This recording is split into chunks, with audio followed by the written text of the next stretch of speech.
Sitting lonely in my room again, trying to find the words to say, but nothing comes out. Jude Bellingham ingin cepat menjadi inti tim Real Madrid. Pada menit ke-8 di Estadio Ramon Sánchez Pizjuan, Jude Bellingham memasukkan bola ke dalam gawang Sevilla dan berdiri dengan tangan terlentang lebar melakukan selebrasi khasnya di hadapan pendukung tuan rumah. 15 detik sebelumnya, wasit telah meniup peluit tanda pelanggaran sebelumnya, namun di tengah hiruk-pikuk kebisingan, para pemain terus melanjutkan permainan. Tonto berulang kali meneriakkan dukungan tuan rumah yang riuh untuk mengejek Bellingham. Dalam bahasa Spanyol, frasa tonto berarti konyol, seolah-olah mengatakan Bellingham bodoh, tetapi sepanjang malam dia selangkah lebih maju dari lawannya. 8 menit pertama, gelandang Inggris itu telah dilanggar sebanyak 3 kali dan rencana permainan Sevilla untuk menghentikan pemain bintang La Liga di bawah manajer baru mereka Diego Alonso terlihat jelas. Dengan kembalinya Sergio Ramos ke dalam barisan mereka, bagaimana lagi mencoba untuk meniadakan pemain yang paling dalam performa terbaiknya di dunia dan mengingat keengganan wasit untuk menggunakan kartunya hingga babak kedua, semuanya berhasil.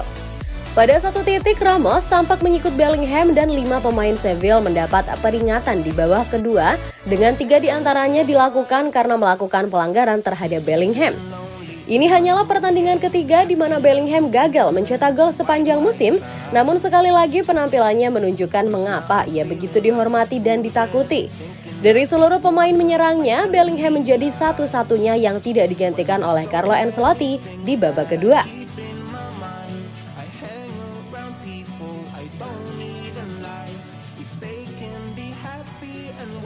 Mbappe bersikeras atas permintaan besar untuk menandatangani kontrak Madrid. Real Madrid sudah mulai bisa melakukan negosiasi prakontrak dengan striker Paris Saint-Germain Kylian Mbappe begitu bursa transfer Januari dibuka. Real Madrid dapat memulai pembicaraan dengan Kylian Mbappe mengenai perjanjian prakontrak setelah bursa transfer Januari dibuka, kecuali jika pemain asal Prancis itu menandatangani kontrak antara sekarang hingga akhir tahun ini. Kedua belah pihak akan berusaha untuk menemukan titik temu untuk sebuah kontrak, namun poin utama yang menjadi masalah bagi kedua belah pihak tetaplah mengenai hak citra. Menurut Andres Martinez dan Meritocracia Blanca, pemain berusia 24 tahun itu memiliki permintaan utama 100% hak citranya.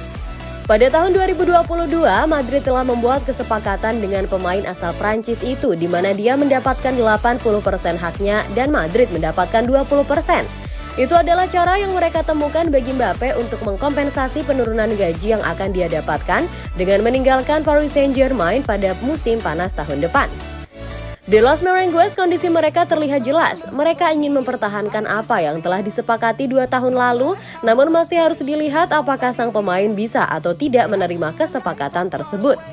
Kedua belah pihak tentu saja harus bisa berkompromi untuk mencapai kata sepakat. Namun, jika Los Blancos tidak siap untuk memenuhi tuntutan yang diajukan oleh Mbappe dan perwakilannya, mereka mungkin harus bersedia untuk menjajaki opsi lain yang tersedia.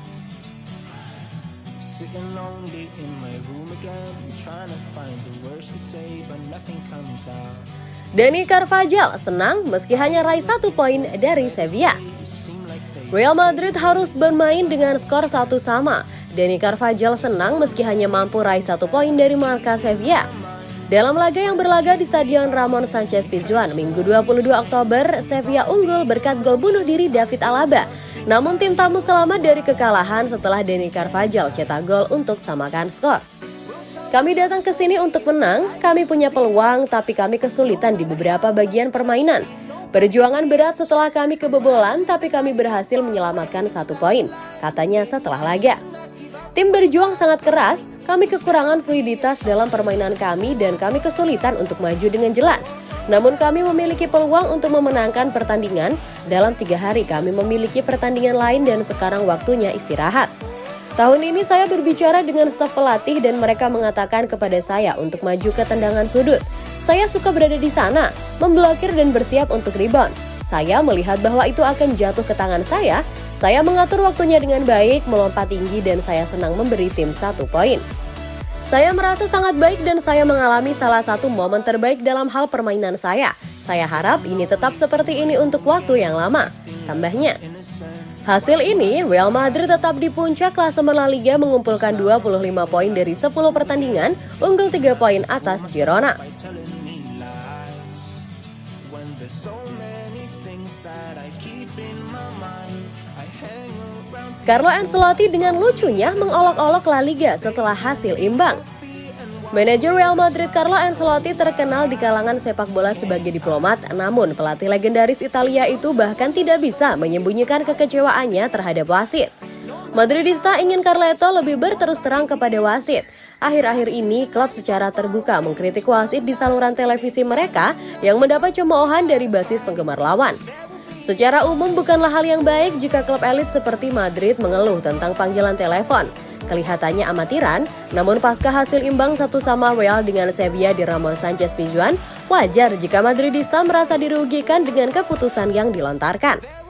Gol yang dianulir, non-penalti terhadap Vinicius Junior, ada sejumlah keputusan besar yang tidak sesuai keinginan Real dan bisa saja menghasilkan kemenangan. Bagaimana tanggapan Carlo Ancelotti? Ironisnya dengan memuji wasit karena melakukan tugasnya dengan baik dan kemudian mengakui bahwa dia hanya mengejek mereka. Kepemimpinan La Liga sebenarnya telah meningkat pada musim ini karena semakin sedikit pertandingan yang gagal karena kartu merah atau hukuman penalti yang aneh. Namun konsistensi masih kurang, terutama di pertandingan-pertandingan besar di mana terdapat lebih banyak pengawasan dari basis penggemar dan bukan hanya penggemar Real Madrid dan Barcelona yang suka bertengkar soal memimpin pertandingan. Premier League memang menjadi pusat dari kepemimpinan yang buruk terutama dengan penggunaan VAR. Namun La Liga masih memiliki jalan panjang sebelum bisa mencapai level Serie A dan Bundesliga yang sudah melakukan hal yang benar.